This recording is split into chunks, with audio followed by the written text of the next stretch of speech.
Hi, I'm Courtney Morrison, and you're listening to Engagement Drivers, presented by EveryoneSocial. Each week, we'll share actionable tips, strategies, and success stories that you and your teams can use to steer your brand, social, and employee engagement in the right direction. Welcome back to Engagement Drivers. Today, I am so excited to be speaking with Amy Spurling, who is the co-founder and CEO at Compt.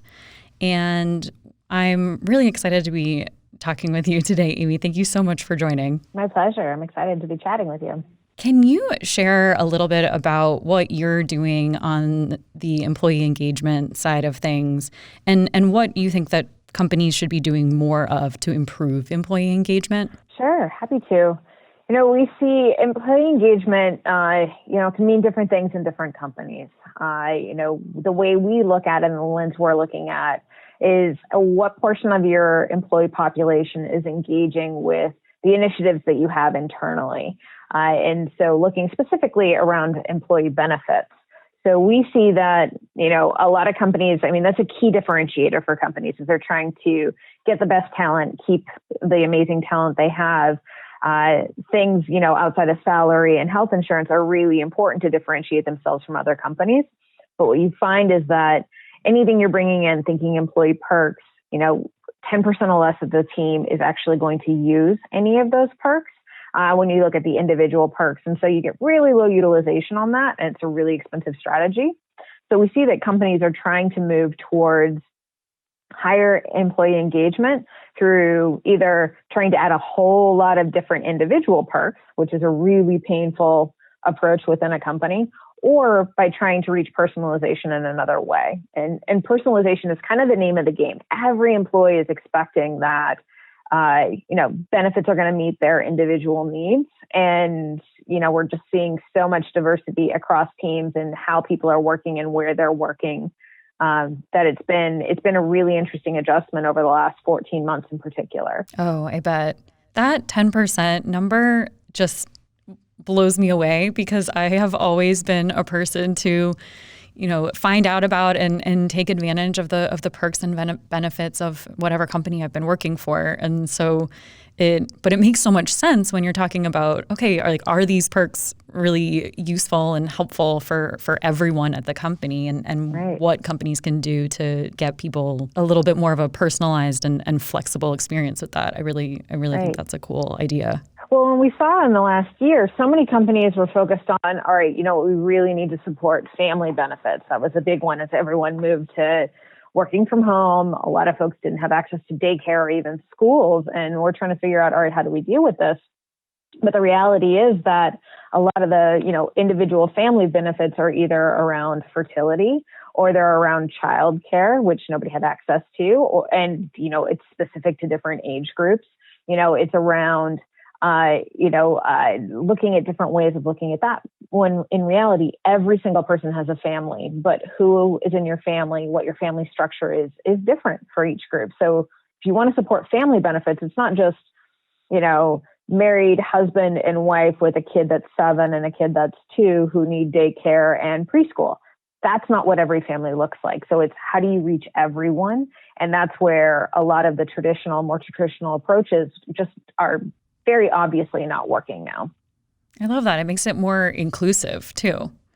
Exactly. That's exactly right.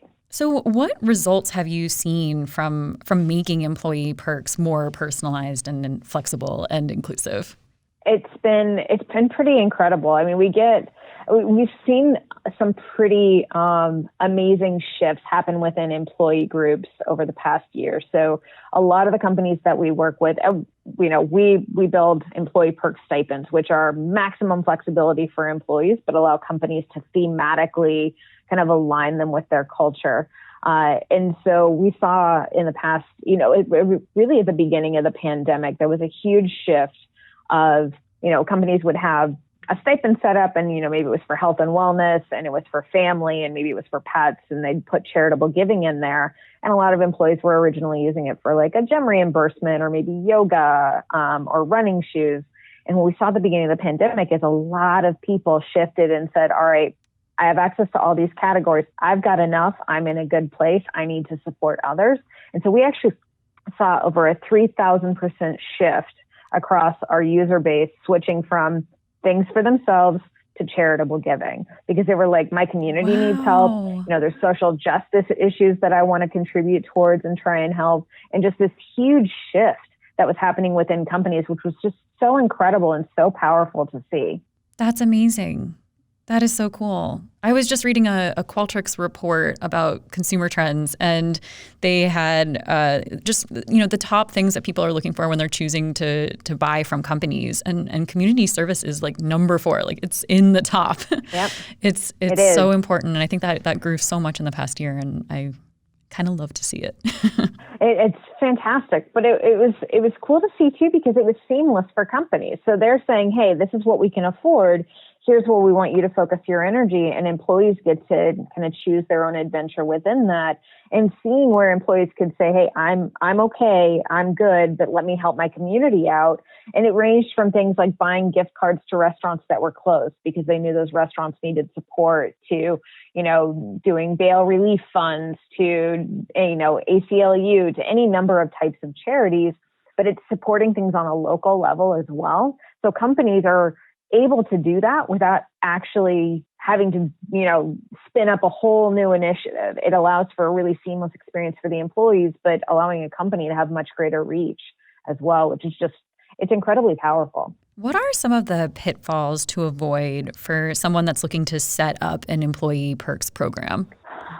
The pitfall. So I made every mistake in the book through my career with employee perks. We started out, all my companies used them prior to starting Compt. We started out with like back in the, Perks V1, where it was like we brought an espresso machine into the office, and that was an amazing thing. And what you realize pretty quickly is that any individual thing you bring in is great for a very small group of people, but then excludes everyone else. So it's not that you're inclusive for 10%, it's that you're excluding 90% of the team. And so the individual perks strategy is one that doesn't work across teams, because the more things you add, the more noisy it gets. And so when you start thinking about how you want to create something, it's looking at what outcomes do you want. Are you looking for high engagement? Are you looking for inclusivity? Are you trying to support folks that are probably dispersed and located all over the place? You got to structure your perks a little bit differently, and not pick and choose and trying to be very parental about it. Oh, this is what I think the team needs. That just creates a mess for everyone. I love when you said that it's a parental effect. No company really wants to have that, identity applied to them. Right. And I think it all comes back to trust between leaders at companies and all of the employees. And I think programs like this and having flexible perks really shows that you care about that and building that kind of trust in the relationship between the company and its employees. For anyone that's listening that has any questions or wants to learn more about Compt and what you're doing, where should they go? They can go to our website, compt.io, compt.io, or they can email me, amy@compt.io. Either is fine. Awesome. Thank you so much for joining me today and making employees happy. Exactly. That's what we're trying to do. That's really what it boils down to. I love it. Thanks so much. Thanks for listening. We'll be back next week with more engagement insights. Want to know how EveryoneSocial can provide you with the tools needed to keep everyone at your company connected, informed, creating, and sharing? Visit EveryoneSocial.com to learn more.